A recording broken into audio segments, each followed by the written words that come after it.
We will make this available on our ESPC website shortly after the presentation.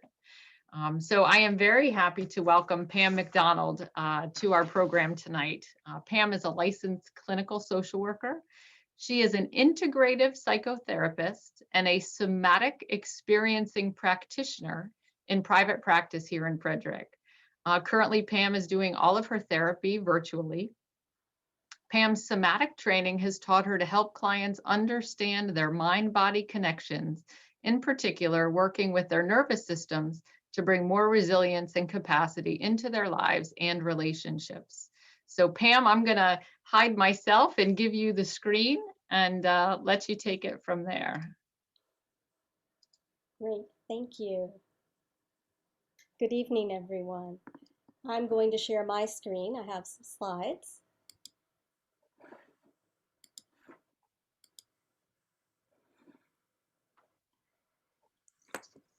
So tonight we're talking about navigating senior relationships, how to stay in love with your loved ones. So I hope that these strategies tonight will be helpful to improve relationships between you as a caregiver and your loved one, which is usually a spouse caring for a spouse or an adult child caring for a parent. And of course, including those in the family who are feeling the effects of your caregiving. Relationships with loved ones change over time, and caregiving is a big change to the dynamics of a relationship or relationships in a family.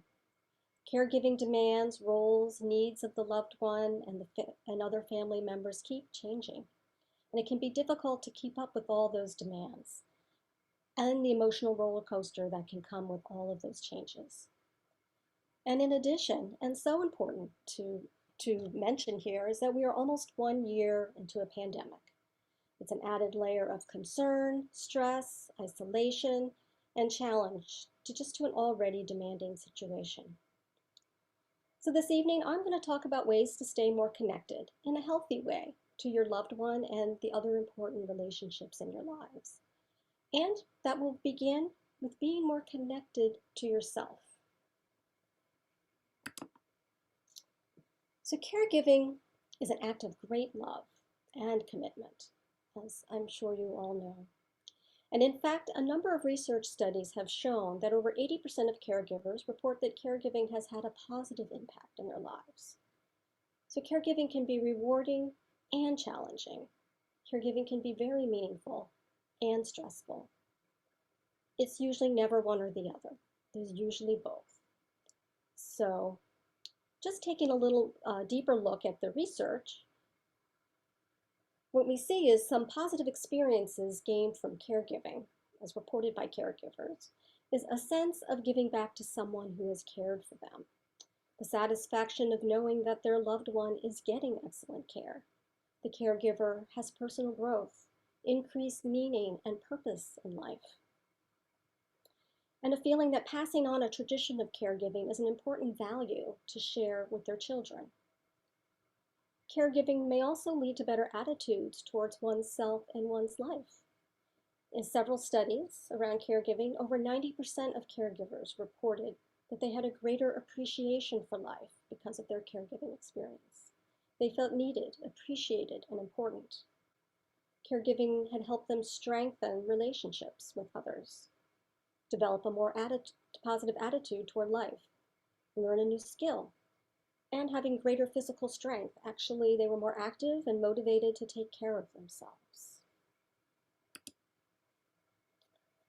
So it's important to pause and notice what is good in your caregiving relationships. Maybe you resonated with some of those positive benefits of caregiving I just named. Maybe you remember some of those feelings, but now you are also aware of some difficulties or even a sense of overwhelm. If you don't have enough support, the role of caregiver can become all-consuming, and there can be times when you feel disconnected, alone, angry, frustrated, overwhelmed, sad, or disillusioned with caregiving and with your relationships. So tonight I'm going to share my ABCs for navigating relationships. And the A is awareness. Bringing awareness helps us come to acceptance of what is so in our caregiving situation. B, healthy boundaries can lead to more balance. And C, communication. Communication with compassion and curiosity can lead to more connection. Lots of C's in the C's. So I'm going to start with some simple practices and practical information to help you be aware of your own capacity to be present and able to be in a challenging or delicate conversation with another. So A is for awareness. And here I'm going to talk about a little bit about our nervous system.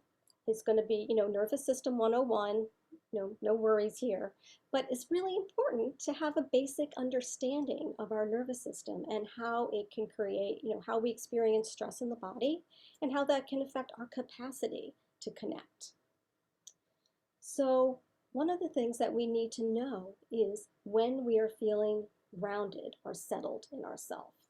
And this little graphic can show here that when we're under stress, so with our nervous system, we have sympathetic arousal. We're moving into that fight, flight, or freeze, that our breath can get shallower, pupils expand, kind of take in the threat, our heart beats faster, our gut shuts down because we're using all our resources to respond to this sense of threat, this activation.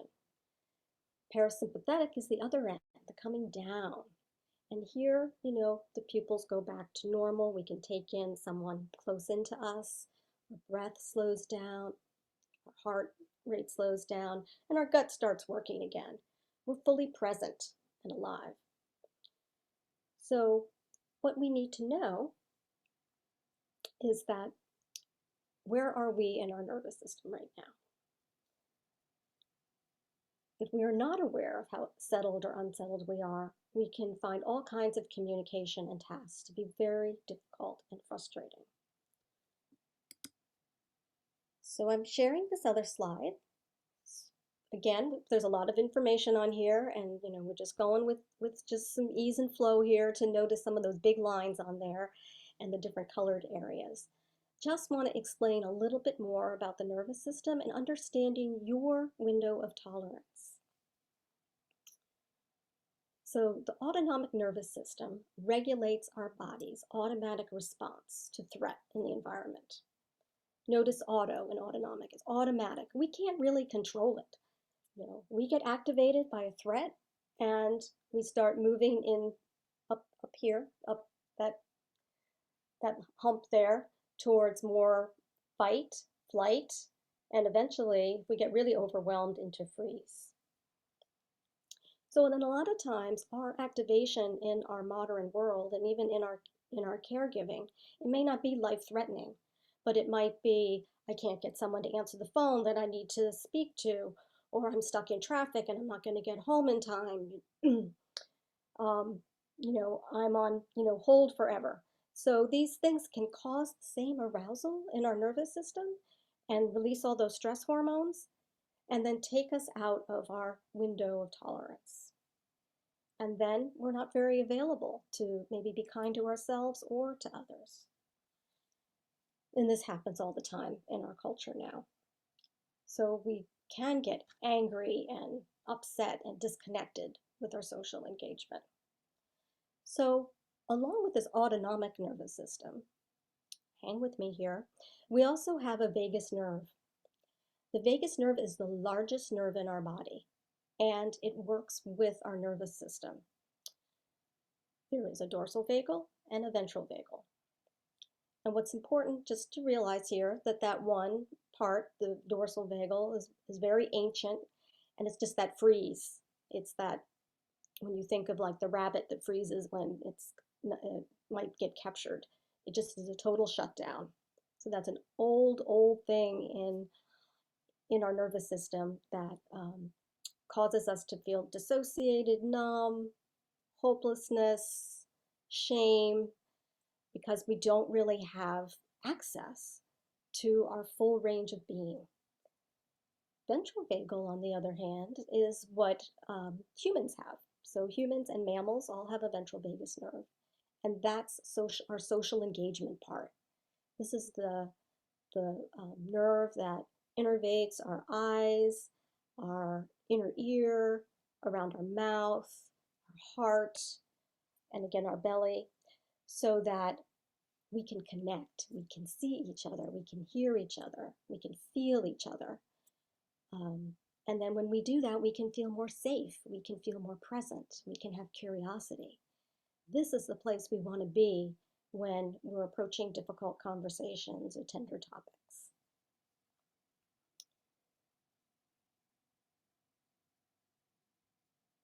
So sometimes as caregivers, our nonverbal communication with our loved one can be more important than what we say. So if we can know where we are in our nervous system, and of course we're not always going to be in this green zone. Sometimes, yes, we're going to be activated. But I'm going to share a few simple practices that will help you notice in the day, yeah, I'm up in fight or flight or freeze. Here's something I can do for myself in just a few moments to help me come back on that parasympathetic side and come back into more connection. So, next slide. So, one of the very simple things to support regulation in your nervous system, and also can be really nice during this time of the pandemic when maybe we're not getting the touch we need, is to provide yourself with self-touch. So if you have glasses, you can take them off now, and you can just listen to these practices, and if you would like to do them with me, that would be lovely. I'm going to take the glasses off and just rub our hands together, just to generate some heat and energy in those hands. And then just place those palms all over your eyes. And just allow yourself to just receive the warmth, even just feeling the support of your own hands. Just taking that in for a moment, just to see what it's like. And then we can move the hands down. We can hold our hands on our jawline. The jaw is a part of the body that holds a lot of tension and stress. So just having our hands there, not to make something happen, but to just offer support, can help us maybe become more aware of, oh yeah, my jaw is really tight, and maybe it's relaxing a little bit more. And we can put a hand on our heart to just be here for ourselves. Maybe just notice our heart beating. You can put another hand over on top too, if that feels good. We can have a hand on the heart and a hand on our belly. And again, we can just pause for a few moments or even a minute or two to just notice what's happening. Can I just maybe feel myself even just suddenly have a bigger exhale? And, just naming here that when we talk about our bodies and how they're made, that a lot of times we're just so in our heads. And the fact is our heart and our belly both have more nerves running from them up to our brain than the other way around. So there's real information we can get by getting in touch with our bodies. So, when we feel we have say we have an open heart or we have a gut feeling, that's a real thing. And we can trust that. And we can check in with it during our day. And finally, a self-hug. You take your right hand and just stick it under your armpit, and left hand around over on your shoulder. Just take a moment to experience what it's like to just be here for yourself, support yourself with a hug.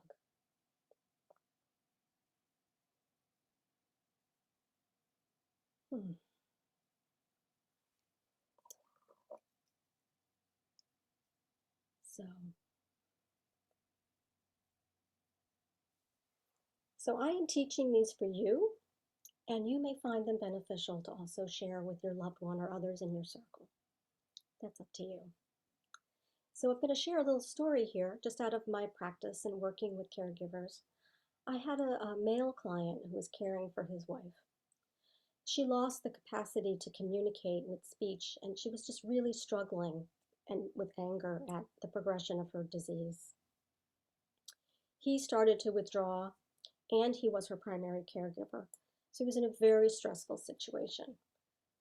He felt that she was always mad at him, and he wanted, the impulse was to withdraw, and yet he also realized what she was going through, and through work with me, he learned some ways to bring more self-regulation to himself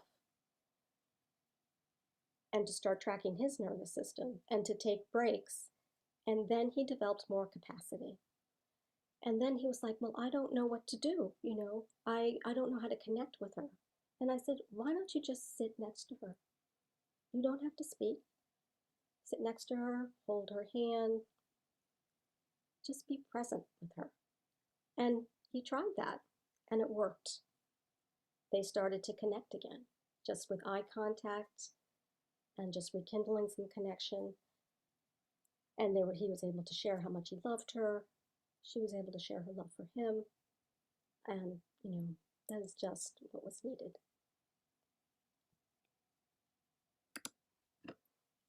So if you're not into self-touch, here are some other quick little practices you can do to help with self-regulation. You can just take in the good, something good in your day. It might be something in your environment, in orienting to something pleasant in your environment, looking, at beautiful art in your home or plants or outdoors in nature, your pets. Just take something in that's good and notice it for a few minutes. A neuroscience researcher says, just 10 or 15 seconds of taking in something good is enough to kind of wire to the good in your neurons, and then it makes it easier the next time around. Ground yourself. So just even feeling your feet on the floor, feeling your body supported by your chair, or if you're laying down, just really let your body be supported by the mattress. Notice your breath. Notice your breath just as it is. And when we bring awareness to just noticing our breath as it is, we can get some really important information. Like, oh my gosh, I've been holding my breath. Or my breath is just so shallow. Can I consciously take a deeper breath? And I will tell you that if you just bring awareness to your breath and maybe notice some of those things, the breath will just start changing on itself, because just bringing awareness to something helps bring more ease, more flow. But we can consciously take a deep cleansing breath. We can just breathe in through the nostrils and just take a nice out through the mouth, even just let there be sound if we just need to release a little bit. All of these things can help you become more regulated in your day. And you're going to need that regulation, if you're going to have to address something that might be difficult or unpleasant. And you'll just stay more connected.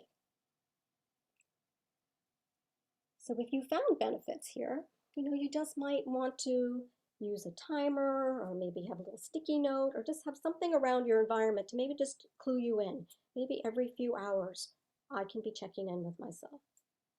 And again, it's not taking very long. And I will say that this part is so important of just understanding your self-regulation. Is if that's all you take away from my talk tonight, it will be a big thing, and it could be a really big change for you and how you are with yourself and in relationship with others. So, and also realizing that your loved one will benefit from you being more regulated, whether or not he or she can do any of the practices with you or not.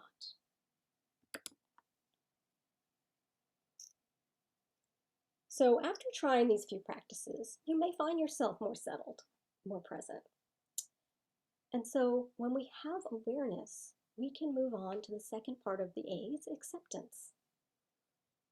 So let's start by looking at what makes caregiving relationships difficult and challenging. And these are just some things that came up for me and that, that I've worked with people with. So not having a choice in the caregiving role, loss of control for your loved one. And this is usually ongoing losses and an increased need for you as the caregiver.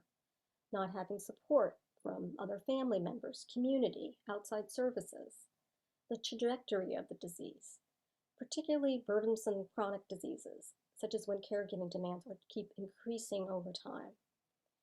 A difficult or strained relationship with the caregiving recipient prior to the caregiving role.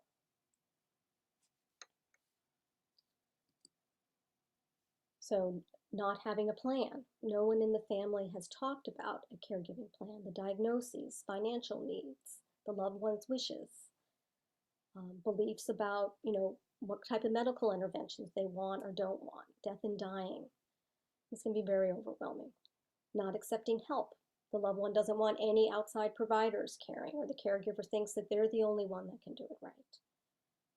Not accepting the changing roles for each caregivers that are also spouses, and how that changes the dynamic, and adult children, parents becoming caregivers, and that change from being child to caregiver dynamic.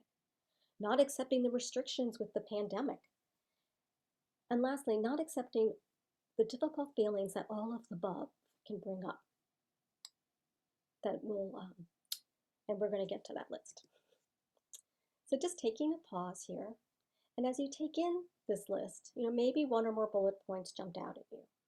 Would it be okay to just notice your reaction and just have some compassion? Again, hand on the heart. And what thoughts or feelings are arising?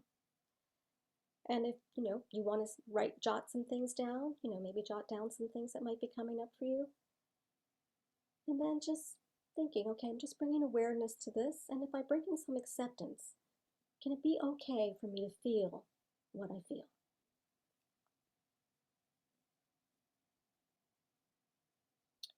So I have found as a therapist working with caregivers, there's often a number of difficult feelings that they think that they should feel or shouldn't feel. And when I hear should from a caregiver, I get curious. I like to pause. Should has a layer of judgment to it that many don't realize. And it adds difficulty to already difficult feelings. So I've also found that loved ones being cared for also have a lot of difficult feelings and belief systems that don't allow them to feel their feelings.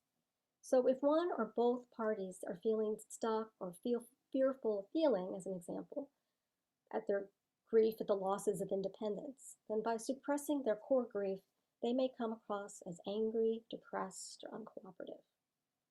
So I ask, could you stop shooting on yourself and allow yourself to feel what you feel? I can't emphasize enough the need to bring in self-compassion. So feelings, when felt, shift and change into something else. All feelings come and go. We have feelings, we're not the feelings. Sometimes it's just a matter of giving yourself the permission to feel them. So these are some of the difficult feelings that caregivers struggle with and can interfere with their relationships. Grief. All the stages of grief. Anger, sadness, denial, numbness, and that we can go through them over and over again in various orders, because there can be so many different kinds of losses along the way. But when grief is met and shared with our loved one or loved ones, there can be so much greater understanding, connection, authenticity, vulnerability. It's okay to be afraid. It's okay to be angry at a diagnosis. It's okay to be sad about the changes. When we're allowed to feel those feelings, they move through us, and then we have more space to be more present. So it reminds me of another story of working with a young woman with a terminal cancer diagnosis.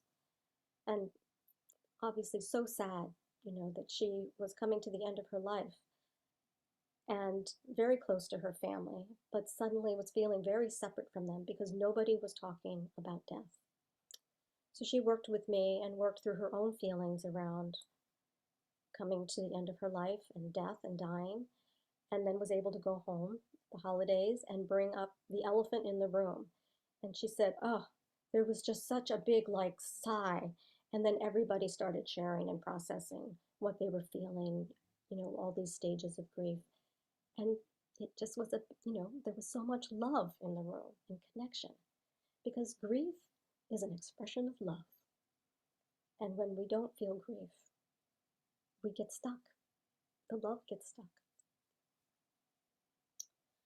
Guilt and shame. Guilt and shame also get in the way of just maybe feeling other feelings that might be underneath that. And they're often over unrealistic belief systems, or belief system, or some belief or judgment that got pushed on us, years ago. And we walk around with this fear, I'm not good enough, I don't do enough. It's like a collapse in our nervous system. It can be very difficult to share our other feelings if we're feeling shame. So, can we just forgive ourselves or our loved ones, for feeling guilt and shame, and have compassion? Fear and anxiety, carrying the burden of caregiving on their own, fearing that they aren't doing it right or enough, caring for others outside of the caring relationship. There can be a lot of different fears, and that can lead to the overwhelm, which, if we remember looking at that nervous system, we're out of our a place of capacity where we can really handle things. We need help. And there can be anger and sadness outside of the grief response that we can think I'm not supposed to feel this, but that's what we're feeling, so we give it space. So it's only human to not want to feel difficult feelings. It can just seem easier to suppress them. But these feelings don't go away. Rather, they go underground, and they can subvert your caregiving, cause additional stress, damage relationships, even cause illness to yourself. So a few simple steps here. And again, if things are really difficult, seek outside help. Talk to a therapist, talk to a social worker, or if you have a care manager working with you, so that you can get the support you need. Start with being on your own side. Maybe use of one of these supportive hand placements in your heart to just be like, give myself a break. And if there are a lot of feelings, pick just one. Name the feelings present, and you can stick each one in a box. We can close that box, we can stick it in the closet. We're just going to start with one thing. So give yourself some space, just take a breath, again, taking something good, and just feel a little of one feeling. Would it be okay, for instance, to feel 1% of your frustration? And with that 1%, can you just be curious about what the feeling is? How does it feel in your body? Could you just sit with it as if you're watching a movie and just notice what comes up? You can get some really good information. You might just be able to just feel the feeling and then have, get some insights about it. And if it does feel too big, again, we can just set it back in the box, orient to something good, and maybe realize I need some more support around this. But when we do start to know what we're feeling, we can use I statements to then communicate those feelings to someone else, to our loved one, to others in the caregiving circle. So I statements are really great because they are very straightforward, and you get to own the feeling. You don't blame others. It makes it easier for other people to hear you. They don't get defensive because you really can't argue with a feeling. That's how you feel, that's how you feel. So a simple construct here of an I statement is, I feel, put the emotion in, when you describe the behavior that were the conditions that caused you to feel that way, and because, and why. So you're giving who's ever hearing you just the information they would need to know about what just happened. I feel sad when you won't let our son help you with your meals because he wants to help, and I could use his help to give me a break. It's just a simple example. And that can be received, by the care recipient, and, maybe you realize like, oh, maybe just get the part about, oh, you really need a break, or, we can start to have some communication about what's really going on. So just be, compassionately aware if you feel defensive. The more that you get space and just some awareness about what you're feeling and what's going on in your situation, the less defensive you will be. And then you can just really just share what you're feeling. And, as we go on later, we're going to learn a bit about the communication strategies. It's a whole package that, there'll be space for it to be heard. So also with awareness and acceptance, we might just learn that there's actually concrete action that needs to happen. So once we start processing those feelings, we can take some needed actions. And here are some of them. You might have to learn more about any diagnosis. That's part of caregiving. Read about death and dying. Get comfortable with your own beliefs about death. Be willing to ask for and organize information to make caregiving easier. You might have someone else besides you that can work to get together healthcare information, financial, legal, personal information, particularly if suddenly caregiving happens very rapidly. There may not have been time to get organized. Find a support group. I know, within Frederick County, there's a lot of them. In the resource handout that I put together, there are some links there. And also, to find a professional to help you if that's needed too. I also put some, in the resource section, some information about death and dying and, end of life choices. And there's a lot of great information out there now about having a positive death, a good death, a death where, people know what you want. And those things can be communicated very compassionately. So healthy boundaries lead to balance. Moving right along here. So I think of that oxygen mask metaphor. It's a good example. You need to take care of yourself before you're able to take care of others. You put the oxygen mask on yourself first. And boundaries can help us with that. So, and some people, they have good boundaries, and you might have good boundaries. But some people grow up in a dynamic in their own family where, boundaries are very porous or they're very rigid. And it gets kind of messy when another added role of caregiving is added on. But, good, decent people set boundaries. Generous people set boundaries. Boundaries allow others to grow. Boundaries actually help other people because then they kind of know where you're at. Like, this is what I'm willing to do and this is what I'm not willing to do. So, you got to figure out who else is going to help out here. Or you'll have to figure out, that, you can't ask me to read you another story when this is what the time that I really need for, doing this other thing. So boundaries allow you to get more of what you want, less of what you don't want. Effective people set boundaries. So stick to your commitment with your boundaries. And we have to practice them. If it's new, we might get pushback, but we start small and we keep it going. So I'm not going to go over this whole slide. This is in the resources. There's a handout there about boundaries, and this chart is in there. But just some examples of how boundaries can sometimes be too rigid, too porous, where we are just taking on too much, and everybody's and everybody else's business, and just starts to not feel very good. Healthy boundaries is we really have a sense of our own personal space, our own values, what we say yes and no to. We know we can ask for what we need, and we can communicate them. That's what we're working towards. So just take a moment to just pause and see, if you have any concerns about your personal boundaries. Is there one step you could take to help create a healthier boundary in your caregiving situation? So I'm a real big proponent in starting small. Some simple strategies to improve boundaries is just practice saying no.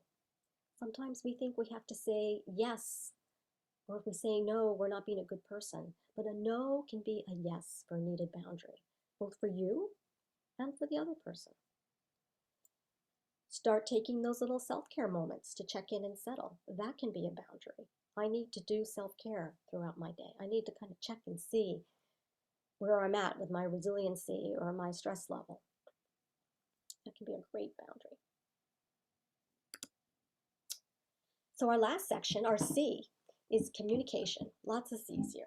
Communication with compassion and curiosity leads to connection.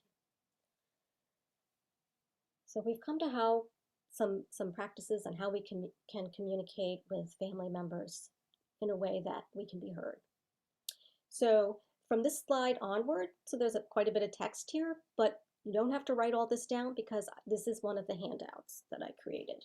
So you will have all this, emailed to you. So, just sit back and listen and take it in. So to have compassionate conversation, again, your loved one will want to be as open and curious and present as possible. So you want to be in your window of tolerance that we talked about. We want to kind of know that I have capacity for social connection right now. So your goal is to be settled enough so that you're able to hear each other, see each other, feel each other, so you can understand each other. So this also means that you will have to have attended to you and your loved one's human needs. You got to be nourished, hydrated, rested, and calm. So eat, drink, have some rest, be calm before engaging in challenging or tender topics. With challenging subject matter, do you have to just kind of know, I'll probably get activated, my loved one will probably get activated, we might get upset, but just remember that you can slow it down. You can slow it down so that you and those in the discussion can take some time to pause, breathe, and reflect. And if you are already struggling in the relationship with the loved one, it's really even more important to slow down because we're going to get triggered. So depending on the diagnosis, the aging process of your loved one, there will also be might be other special needs that need to be attended to so that the conversation can be heard and understood. So if you fear a conversation is going to be too overwhelming, again, we can bring in a professional. You can seek therapy, you can engage a social worker, a case manager, just to help navigate. You don't have to do it alone. So prior to a difficult conversation, try to get agreement on approaching it. So if there's just you and maybe the one you're caring for that's involved in this conversation, it can be much more informal. But if this is, a family matter or there's a caregiving group this is involving, it can be good to send out these tips for communication to get buy-in, to get everyone a little more receptive and open for the conversation and understand that there's going to be some boundaries and parameters about the conversation. So we're going to establish just one topic. If there's multiple issues, we still just choose one topic, not the biggest one, because the first time we go at this, we're really striving for some success, for some hearing one another. So we're just going to agree to one topic and then agree that each person will get some time and space to speak. And start that conversation just by connecting, whether just taking time to look into each other's eyes, gentle touch, if that's positive or pleasant for people, and just saying something positive, empathetic, neutral. You think the icebreaker. So we want to keep each person's comments short so that we can hear and be able to reflect back to the person what we heard. So again, we're trying to stay in that open place that maybe we can hear what's being said for the first time. We're seeing, if maybe, maybe your loved one can't do I statements, but maybe you can. But, can you allow time to just take in what's being said, slowing down the person if they talk too fast? And then before you start adding maybe what you want to say, can you just say, check back in. What I heard you say was, is this what you meant? If you don't have enough info, tell me more about blah, blah, blah, and just give time.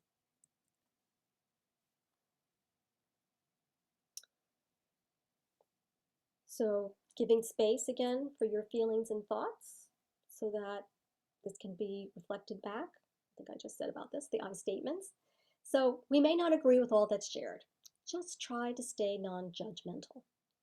Statements such as I hear you can help you feel heard, which can be the most important thing, but does not say you agree. Or you have the right to your opinion, or what kind of response were you looking for from me can just be useful. Keep the conversation going, but not get into being judgmental. And we're trying to be kind. To stay away from stereotyping, name calling, getting into, bad language. Things get heated. We just ask for a break in the conversation. Even just talking to your loved one about, how our nervous system gets activated, fight, flight, or freeze. If that's something that they can take in and understand, you can both be in agreement, like, okay, yep, I'm over threshold, or, oh, I just really feel, the heat. We're not in a place of connection. We're going to take a break and come back to the conversation later. And you can agree on the time for that.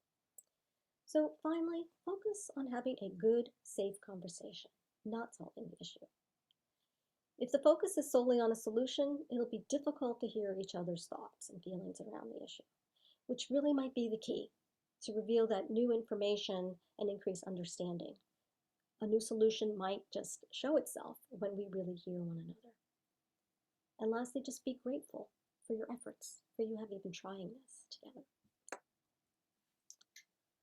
So in summary, tonight, we covered how to become aware of self-regulation and allow for a pause to check in and allow space to settle in yourself and kind of know where you are in your nervous system. That's the awareness piece. And with that awareness, we become aware of maybe self-judgments, those shoulds. We allow ourselves to accept the difficult feelings, the situations about your caregiving relationships, and to be really gentle and compassionate with yourself. We became aware of boundaries and how you might want to improve them. And again, start small. And we learned of a lot of steps along the way that might help with communicating your needs and addressing important issues with your loved one in a more compassionate, curious way. And even with the communication strategies, you may not do all of those. You don't have to do that whole thing, but there may be pieces there, that you haven't been doing, and you might be like, oh, that could be really useful. And just try it. And just one thing. So thank you very much for being on this call with me tonight, and I am open to any questions or follow-up. Thanks so much, Pam. If you want to, we'll leave that up in case folks want to write that. And again, I'll be sending everyone an email after the presentation tonight. Pam has some handouts, which I presume include your contact information and everything as well, Pam, right? Yes, it's on the resources page, and I think my email's on the handout too. Yes. Perfect. So I'm wondering if anyone has any questions for Pam. Pam, that was a great. I really like the idea of focusing on having a good conversation versus focusing on solving a problem. Just coming to the issue from that perspective can really change the dynamic right away. Yes, it can.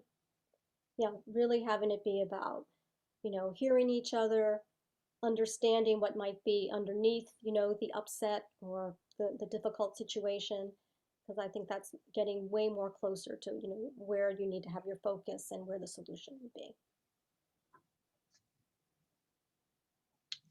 I wonder if anybody has any particular conversations that they wonder about or have any other questions for Pam. If not, I can share a little story about the conversation piece. So yeah, that's a great idea, Pam. Yeah.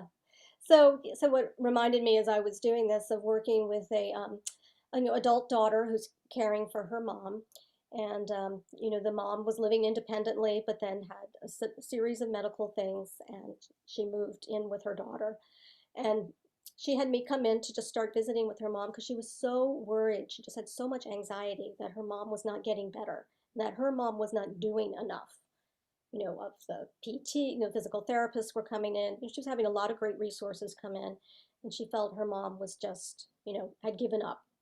So, I met with the mom quite a bit, and, just kind of learned about her history, which was some interesting things there. But basically, the mom was scared. She was afraid she was going to fall again. So we really had to work just a little bit with the anxiety. And then also, be able to let the daughter know, that this is what was going on, that, she had a real fear of falling again, and that we could just take it slow. So between the anxiety of the daughter and of the mom, they were kind of like clashing against each other. And it's like, if both just allowed to settle and just know it was going to take some time, we would see what would happen. And sure enough, when she finally felt a little more settled there, was used to the new surroundings, suddenly she was able to do those exercises and get up and move around.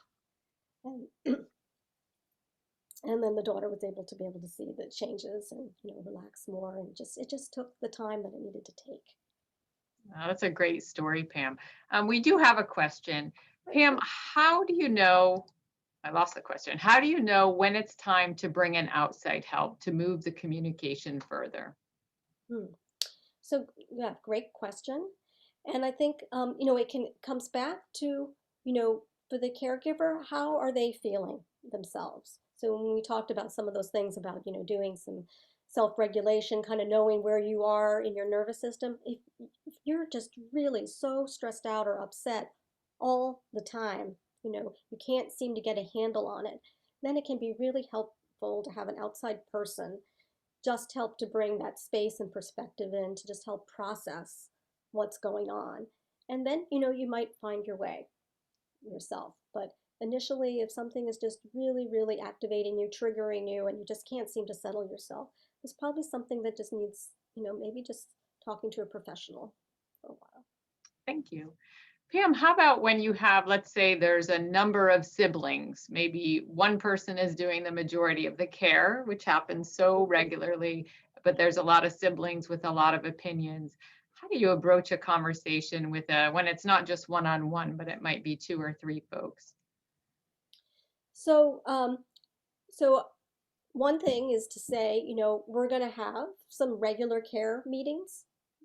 So as siblings, if maybe some are, maybe by proximity of where they live, there's some sibling that's doing most of the caregiving, and whoops, Sorry. right, um, is sorry, that just kind of threw me. I apologize. So be able to arrange like a regular time when those siblings can come together, and perhaps the one who's doing the primary caregiving has an agenda, like these are the things I'm concerned about, and and she can put maybe boundaries around what feedback she's going to get, because if there's always a sibling saying let's do it all this way, but they aren't able to do any of those things, there can just be some back and forth as like, oh well, I hear that you were making all these suggestions, but then you're not willing to be able to do those things, so that feel really frustrated when that happens.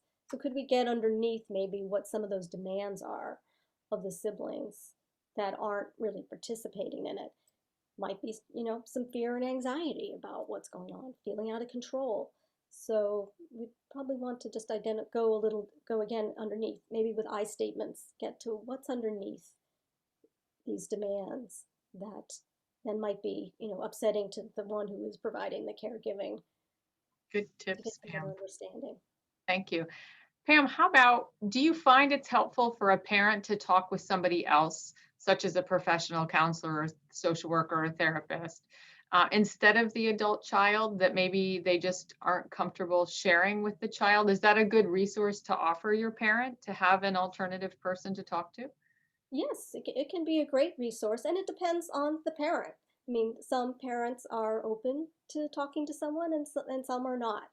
So I have found, as a therapist, when I get an adult child calling, oh, I really want my mom to see you, or I want you to, I have to ask, does your mom want to see me? Because if she doesn't, it's not going to go well. So, really allowing, again, that autonomy of the parent to be able to say yes or no, that might be a boundary for them. But sometimes it's maybe seeing both of them together, and it's helpful for the adult child to have someone to talk to with the parent in the room. And then you can come to some greater, again, better communication, better understanding between the two. So I get Excellent. curious if there's an adult child calling about the parent, does the parent want that or not? And sometimes the parents do, they are depressed, and they don't really want to burden their child with it. They're already receiving the caregiving. So they find it very useful to have a therapist to talk to. Thank you. Anybody have any other questions for Pam? Pam, I want to say thank you so much for sharing your time and expertise today. I think you gave a lot of tips that we can use not just when we're having conversation in the caregiving context, but probably we can use your tips and strategies in a lot of communication situations that we find ourselves Absolutely. in, Yes, professionally or not just for caregiving, right? so. Thank you. You're very welcome. I want to thank all of you for being with us here tonight, again, in our Compass for Caregiver webinar. Next month, it's going to be on Thursday, March 11th. I believe, yeah, same day as today.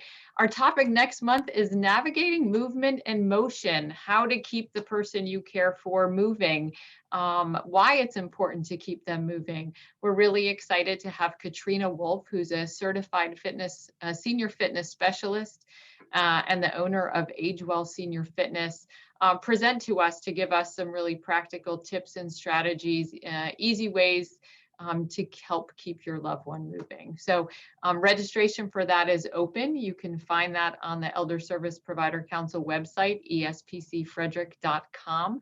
I will also email it to you when I send you all of Pam's handouts, which I'll do as soon as we finish up here tonight. I want to say thank you again to Edenton Retirement Community for sponsoring our webinar tonight. Again, please give Jennifer Holmes a call at Edenton or check out their website to learn more about all of the great things that they offer on their campus. So on behalf of the Elder Services Provider Council, I wish you all a good evening, stay safe, and we will see you next month. Thanks, everybody. Bye-bye. Thanks, Christina. Yes. There is one more question in the. Oh, I apologize. I'm sorry. Thank you. It came up just as you were ending, but maybe if the person is still on, Pam could address it. She sort of did indirectly, but. Okay, so how do you get help for a parent that doesn't want or believe in therapy? That's a great question. Yeah, so one of the things I said, could it be for a group? Could it be for the adult child and the parent initially? Because sometimes, the parent might just have a certain perception of what therapy is, and if they actually meet the therapist with their adult child, it could be a different, more informal experience, and more of just learning, oh, I can just talk about, whatever's going on with me, and there can be that opening. And then maybe the adult child steps, doesn't come in future sessions, and the parent feels comfortable just speaking with the therapist. Pam, I think too, particularly with the generation of seniors, kind of how you approach it, even the name that you call it, therapy, therapist, psychiatrist, right? That has some bad connotations for folks in a generation who didn't talk about their problems. It's not as normalized as it is for our generation. So, someone to talk to, someone to talk to. help us Yes. work through this. And it is actually, I just talked about that story of working with the daughter, with her mother. That's how it was presented to her. Would you like someone else to talk to? And she was a great she loved talking to me. And it wasn't, we didn't really focus on the fact that I was a therapist. But, and then we just kind of wove that in about, some of her anxiety and some strategies for that. So it was just, we didn't have to be all therapy-ish. That's great. And I think, Pam, people need to know that not every therapist is the same. And just like finding a doctor, you want to find the one that's the right fit. And if somebody doesn't really feel comfortable or resonate, that there are other options. Is that correct? Oh, absolutely. And again, so if an adult child is trying to seek a therapist for them, and then let's say the parent is interested, I want to speak to that parent. I'm going to speak to that person, that potential client, on the phone together first to just see, is there a connection? Can I answer questions? Because you're right, not every therapist is right for every client, and just by being able to have a phone conversation together, we can kind of see, if we fit for each other, what their needs are, how the conversation goes, and that can be really, helpful for both parties. Perfect. Thank you. All right, I think yes, thank you. I was just reading the chat, which was with a thank you for lots of great ideas, tips, and suggestions. So we appreciate that. Everybody, thank you for your time tonight. Pam, thank you for your time tonight, and we will see you all next month. Okay. Bye-bye. Have a good evening.